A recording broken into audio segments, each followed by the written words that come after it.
I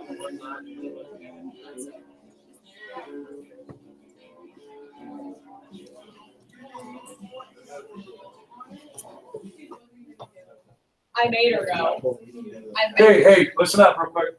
Okay, we do have a journal up there. Notice it's Journal 8. Okay, this is only the second journal we've had in the new unit. But remember, you can just keep those rolling on the same journal paper, same journal Google Doc that you had previously. You will need to reshare that with me when the due date hits. Not right now, but when the due date hits, reshare that with me. But what we have up here is it is from Hamilton. We got this big Hamilton program going on right now. So it's going to be making its way into class without a doubt. We're going to see some more Hamilton today. But it is actually a line, a very short phrase that Washington told Hamilton. And we'll talk more about this in a minute. But just sort of reading it, realizing, of course, that the war is over now. What do you think Washington's message was? And this was sort of his MO here. He would say maybe 5, 6 words, but he would communicate an entire message in those 5 to 6 words.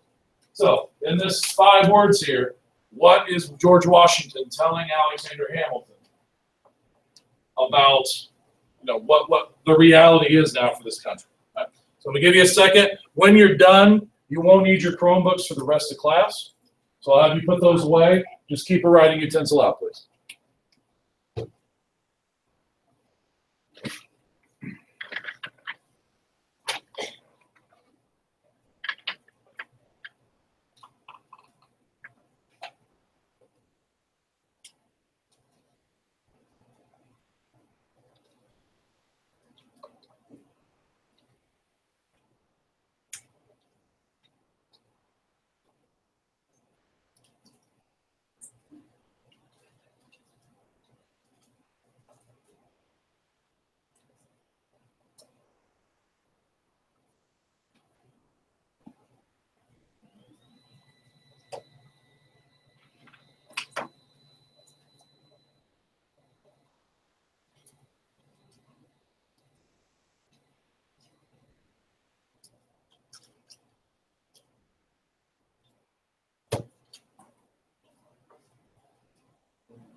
Yeah, I got somebody who will take it.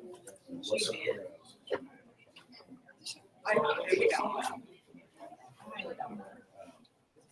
So I can do good. She's in Thank you.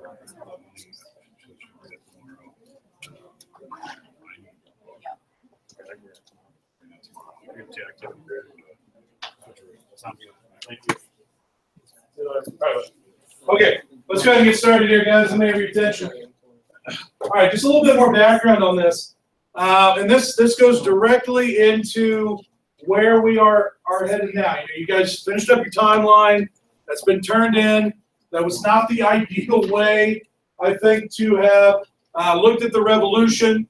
But as I said several times, when you're on a bit of a time crunch, I tend to prioritize why a conflict has happened and what happens after it's over. So we've done all of the first. We've taken a short look at the war. Now we're going to spend, honestly, a lot of time on what happens afterwards, because that's really what Washington is talking about here. If you know anything about Alexander Hamilton, and if you don't, we're going to be looking into his life over the course of the next week and a half. Hamilton was one of these guys, and you may know somebody like this in your own life, who is 100% convinced that he is right 100% of the time, and he's not really all that interested in hearing why you might think he is wrong, right? Lincoln pointed at himself, right? All right, okay, but seriously, the thing with Hamilton is, at the end of it all, he was right 95% of the time. But the biggest difference between him and a guy like Washington or a guy like Jefferson was that he found it difficult to listen to somebody else. If he put an idea out there and somebody said, hey, I think that's pretty good, but maybe we ought to think about this, Hamilton was quick to say, no, it's this. We're going this way, right? And like I said, he was right almost all the time, but that's not a real great way to work in a government or to try to work with people. And, eventually that kind of attitude would lead to his downfall. What Washington is trying to say here is, now that the war is over, even though there were a lot of people who died in this conflict, even though we just, finished fighting the most powerful country on earth, all of that was the easy part. Now comes the tough part. We won. And now we've got this country that we said we wanted. How's it going to work? I don't know. But we got to figure it out. And we're going to have to work together to get this to work. That's Washington's big message. And it is 100% true, as almost everything that came out of that man's mouth was. Right?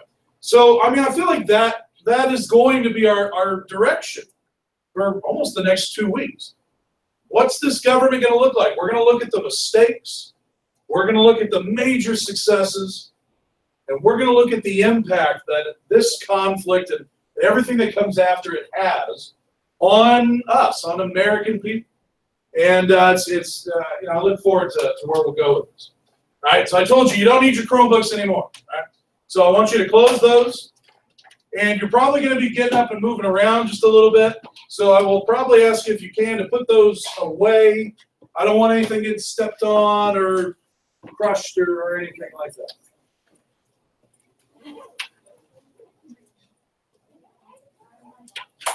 Daisy, I feel like I see Macy almost every day, and then she doesn't show up.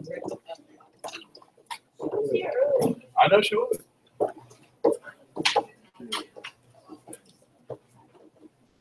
Is it your fault, right?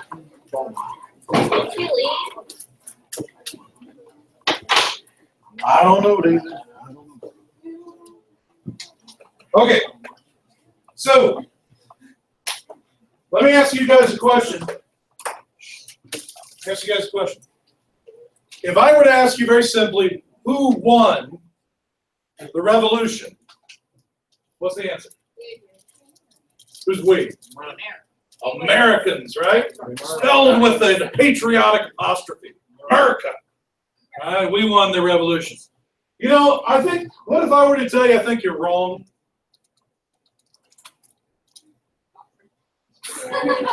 And then I just stood there and stared at you all. Right? No, listen, you guys all said the same thing. And I honestly, best answer I heard was Veronica. She said, we did. We as Americans, right? here's the reason why I tell you I wonder if you're wrong. Because I think when you guys say Americans, that's a pretty broad term. All right? So I'm going to throw a statement up here on the board. I want you to read it with me. Not out loud, just read it with me. And what I'm asking for is something. There we go. All right. After the revolution, one thing was abundantly clear. Freedom, victory was obvious for the white, Christian, male population of this country. But what about those who would consider themselves every bit as American as that definition right there?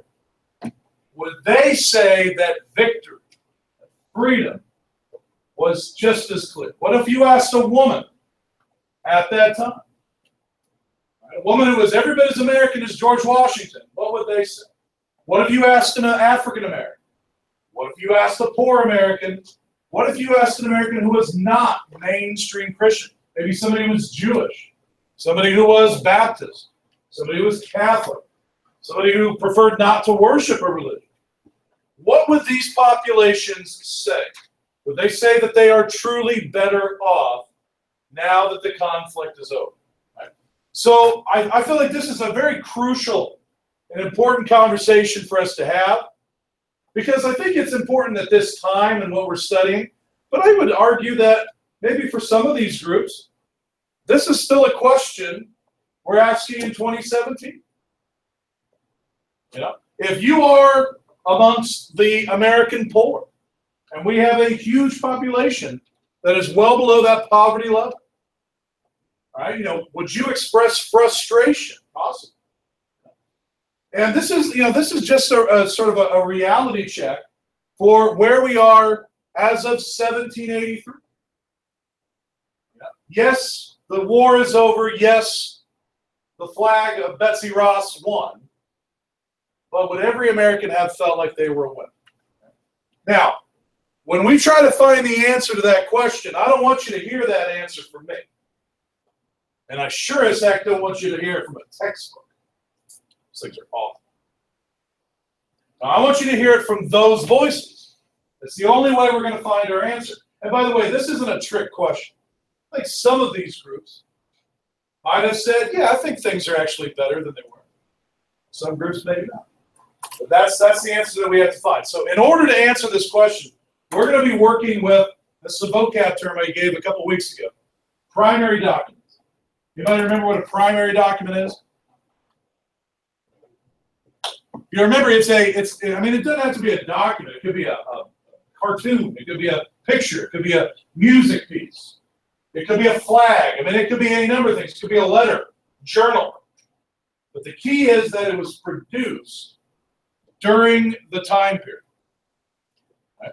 So, for example, we look over here on the board behind Jordan. All right, that second picture from the right, we ought to recognize that. We just looked at that the other day. Now, I know that that's a poster, but the picture, is that a primary document? Yes or no? Yes. Absolutely, right? Absolutely. You know, I remember if it was printed in a London newspaper right in the midst of all the protests. Absolutely. And what about the timeline to its right? Primary document? Not really. You know, that was put together by some Joe Schmo in New York probably about 5 years ago. It doesn't mean it's not valuable. It doesn't mean we can't use it to study history. It just means it's not a voice from the time period. And I think when we're looking for the answer to this question, we've got to use the voices of the time. So that's what we're going to do. Okay? For the next 2 days, what I'm going to do, I'm actually going to end up dividing you into one of 4 groups. You may notice there are 4 points of view up there. So you can probably see where I'm going with this. All right, each of those points of view will be a group. And you're going to hear, as much as we can, obviously, from the voices that would represent that point of view. And what we're going to try to answer as a group is this big question on the board, right there in front of Katie. Okay. At the end of all of this, do you believe that your group, that your point of view, emerges from this conflict as a winner saying things are better than they were, or do they come across as somebody who didn't win, somebody who maybe lost in this conflict? Right? So, like I said, you will not need your Chromebooks, but you probably will have to move. So let me get you into some.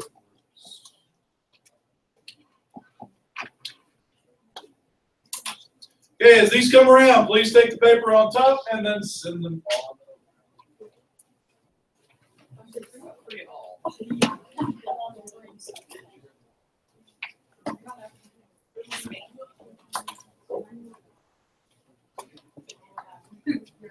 Free.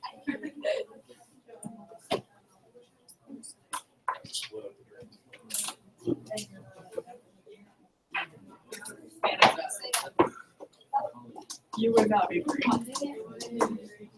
Just take the one on top, please. Take the one on bottom.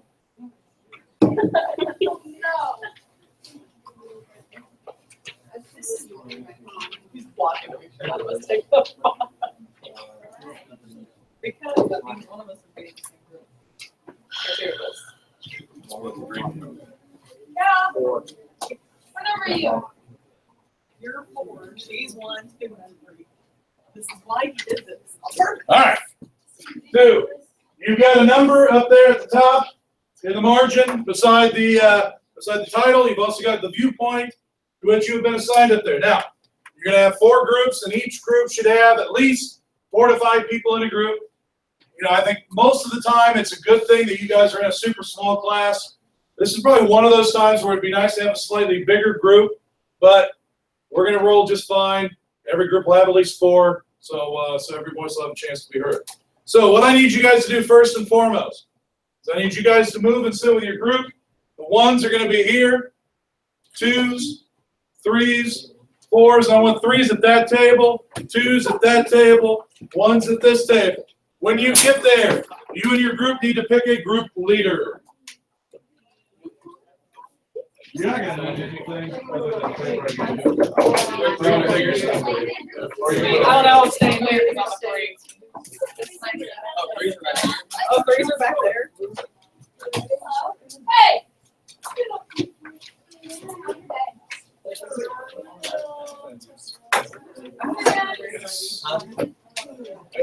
Are we the one group with the I'm not 5 going to people? run that round.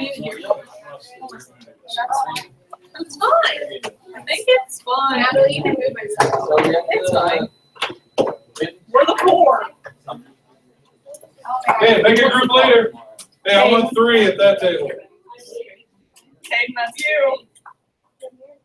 3s at this table. I mean.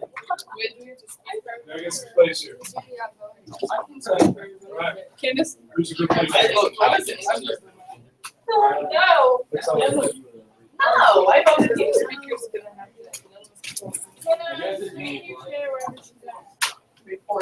There's somebody missing or just the group? Colt will be here tomorrow.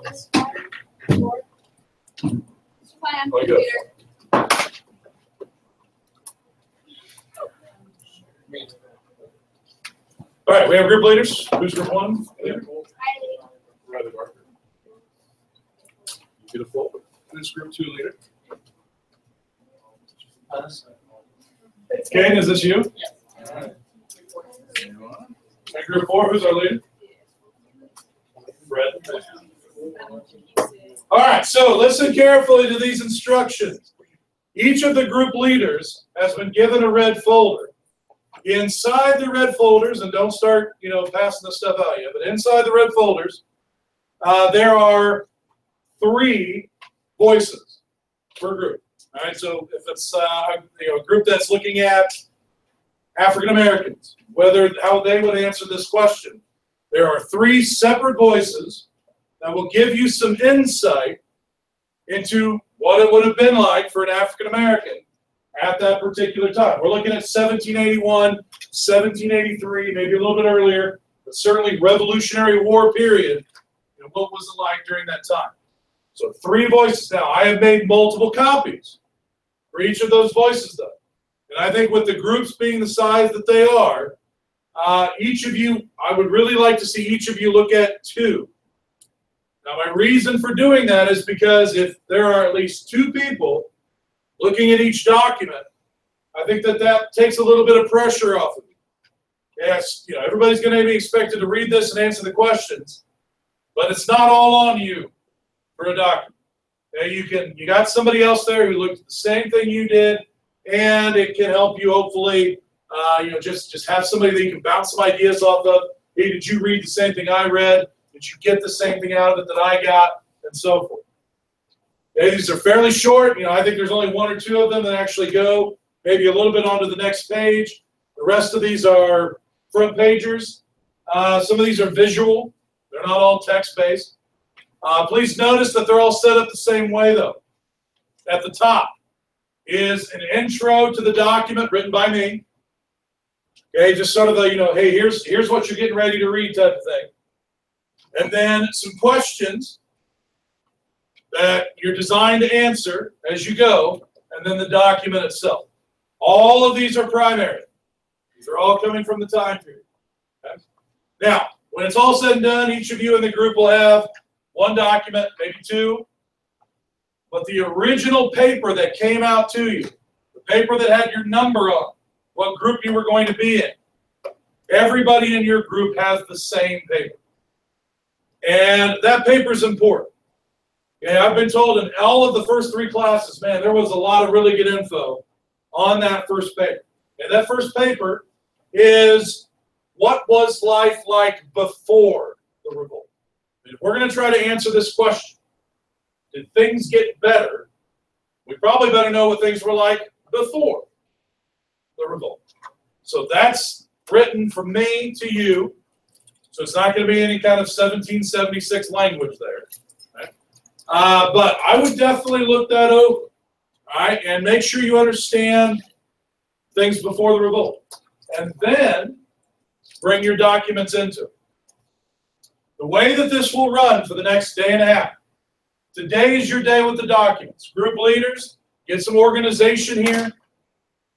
Okay? This isn't some big, huge leadership post.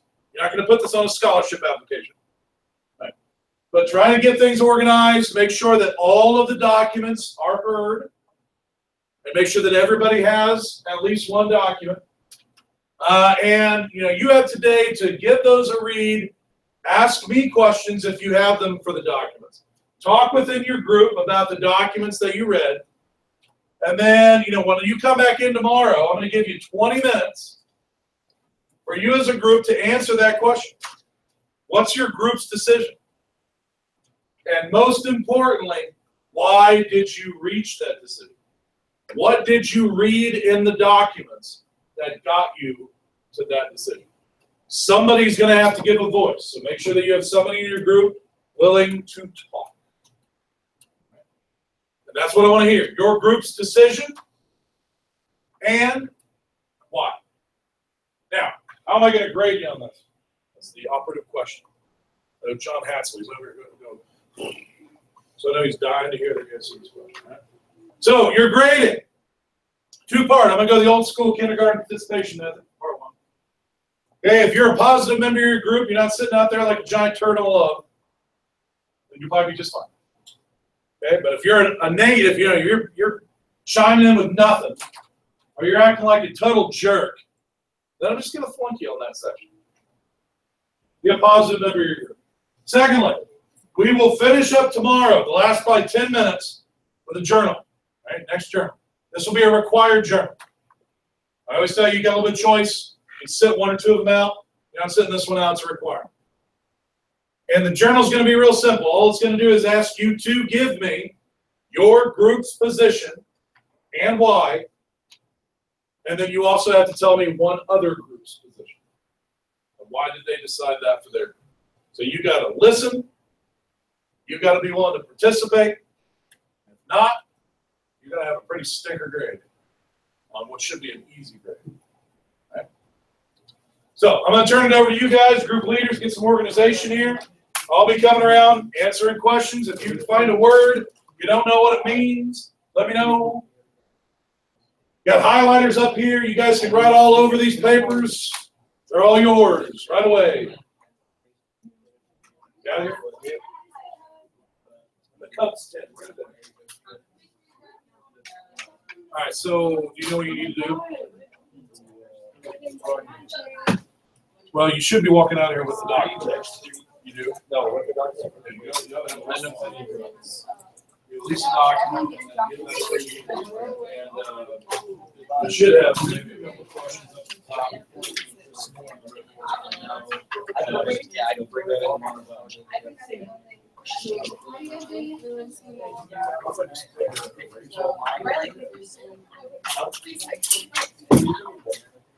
That is an impressive. That's what word is.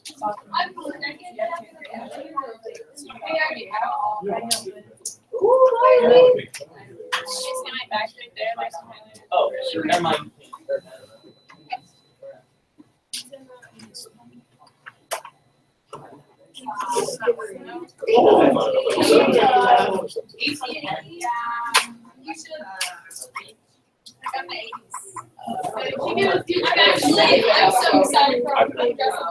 Yeah, if you see my son today at the end of school, it's his birthday.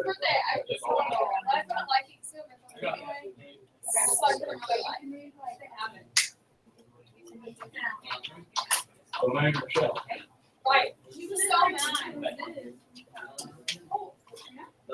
Fred. Come on, Greg's with me.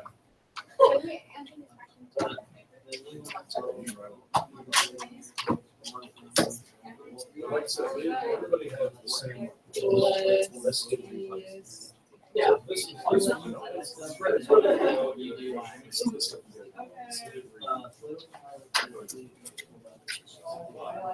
Good baseline, there's some monitors and some things in reality. There's a lot more to it.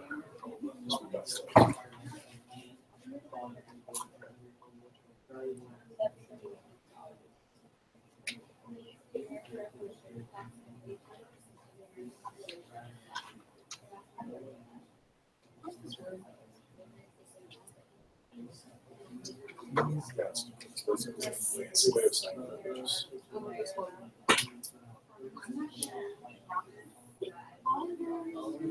Well, you're not in the middle. First thing because that is everybody has that same thing. And that is what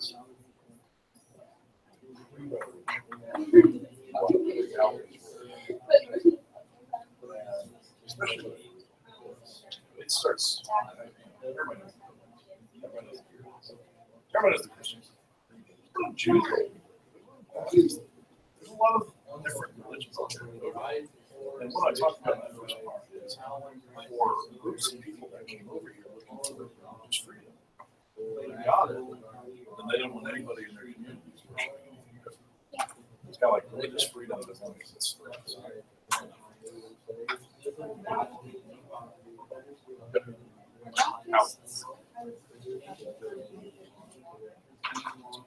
to a degree. I mean, you know, Christianity is like a big giant tree. A lot of different branches.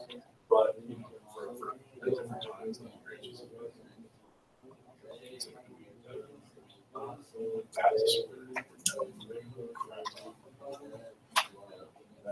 And the hard part for a lot of these column, for a lot of people who aren't Christians, is that like Virginia, column like Virginia, they actually have a state tax that every single person. I went to see one Christian church because they had this Christian ranch called Episcopal. That was the dominant church. And so They all have to drive to. no, you didn't go. You didn't go. You just had to pay taxes. So if you were Baptist, you still have to pay for this church. So that's not. You get free will. That's not you're paying for another church. You know? So that's kind of what I talked about tonight. So then what I'm asking for those who aren't mainstream Christians, things get better because of the war, or did everyone mistakes make things get worse? So that's what you start to force you. You don't have to memorize something. If I were you, I'd be highlighting, writing. Yeah, those are yours. Yeah. Do whatever you want. Number one. Just don't write like I don't care. Yeah, remember, you guys can write all over these papers. These are yours. All I want are the red folders back. Yeah, I got all about Hamilton. I figured.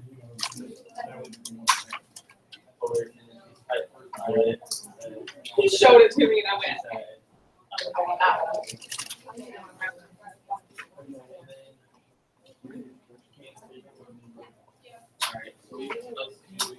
I'll give you. It's not a trick question. I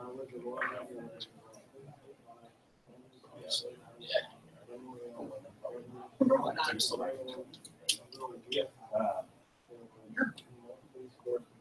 I can see that. Yeah, I think that the one document really. So. We should do three together. Read the documents. I'm going to. You've got some interesting stuff. Just remember, it doesn't.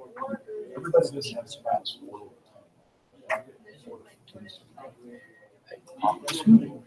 just happens. You can put stuff on the mark and not run something. Or highlight the We don't have like star. and No, right, it's on if we just the group and if then. we know like what these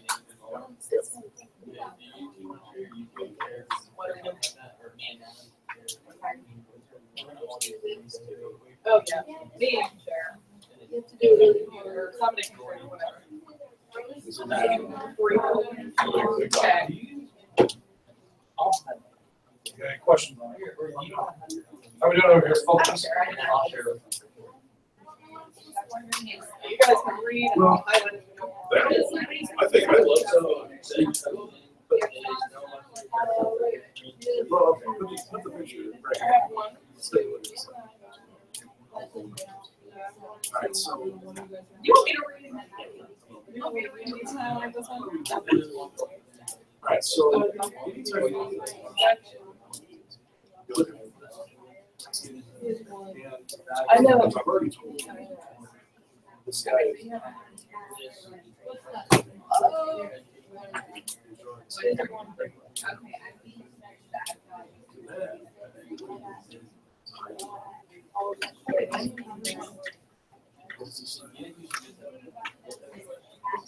That, I mean, that's just, that tells you what, so this Yeah.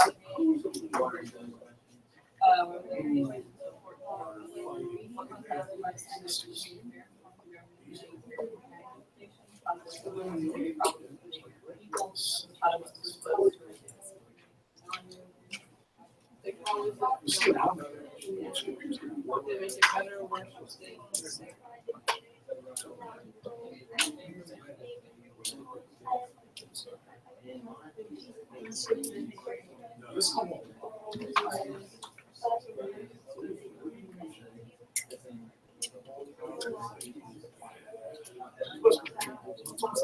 It looks like she's a free, but really, it's a bad thing. It's not flattering. It seems like every time you see a one part.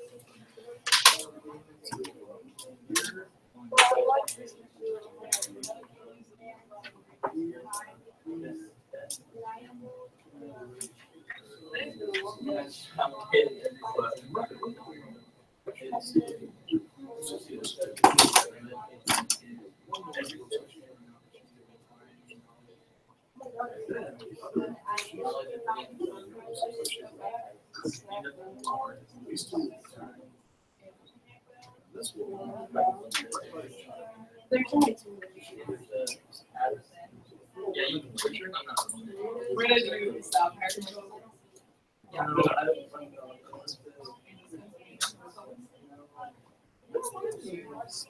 Oh, yeah, yeah. Yes. Kinsey Sorry, started I let you know the, Kinsey started the. I'm trying to answer a question. That's the view. It's yours to write on it.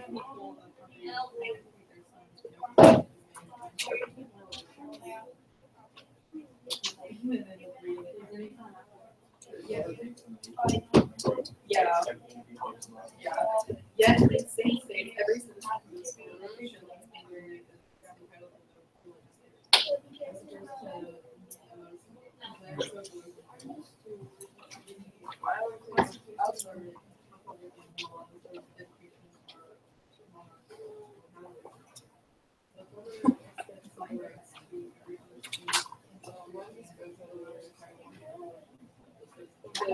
Riley, is that a question? Yes, ma'am. We're gonna swing back and forth.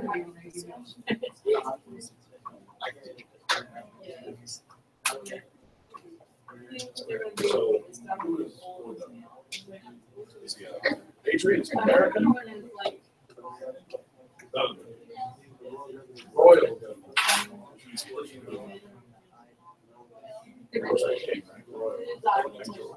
So he's a loyal British guy. And he wants to obviously screw as many of the Americans as he can. So in this proclamation, he's saying you're a slave. So you're working on the plantation of an American who's fighting against otherwise, join the British Army. When we win, you'll go. Now, a couple things come up. Number one, the message is you stay with your Americans on the plantation. Let's say they have to go. It's a back to. It is some. Second, he's not falling to slaves that work on plantations owned by the border. So only those who are from there are trying to fight. He doesn't want to mess with the British plantation. He wants to screw around with the Americans. So, sort of back him. But it's worth noting, you guys have a letter from him. So it's worth noting. Tries to say he writes letters to John Denver. And he says, hey, I'm in third South Carolina. He's telling me what? Why are we not doing this? Blacks are never put on the arm. That's what's in it.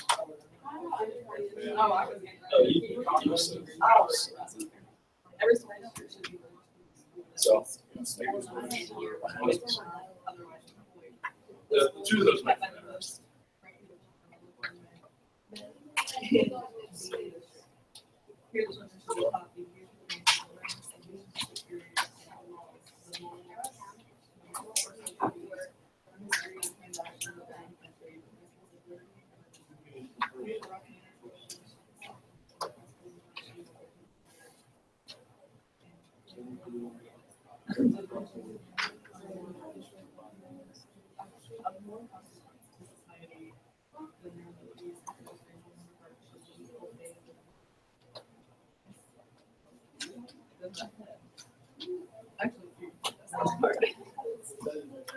Oh, here's the actual.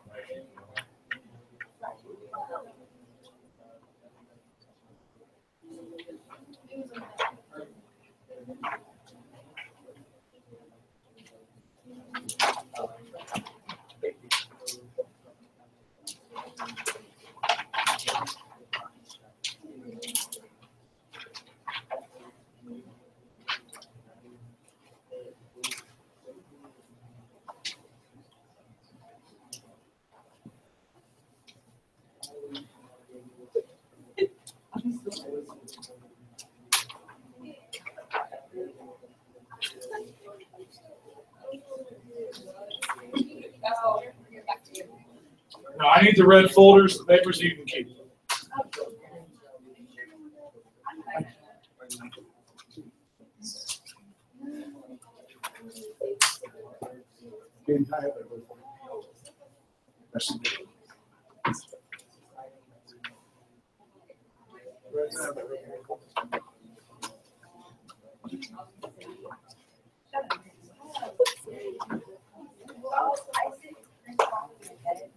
We just have two parts for when you started. Yeah, I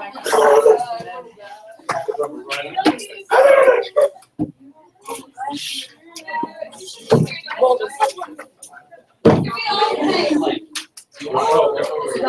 yeah. I'll tell you what I think.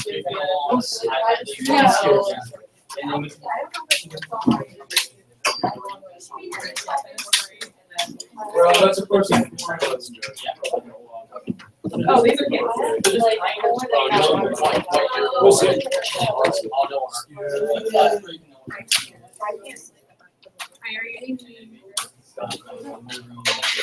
Okay, you're gonna have 20 minutes tomorrow. Come in tomorrow ready to use that time. Go straight to your groups.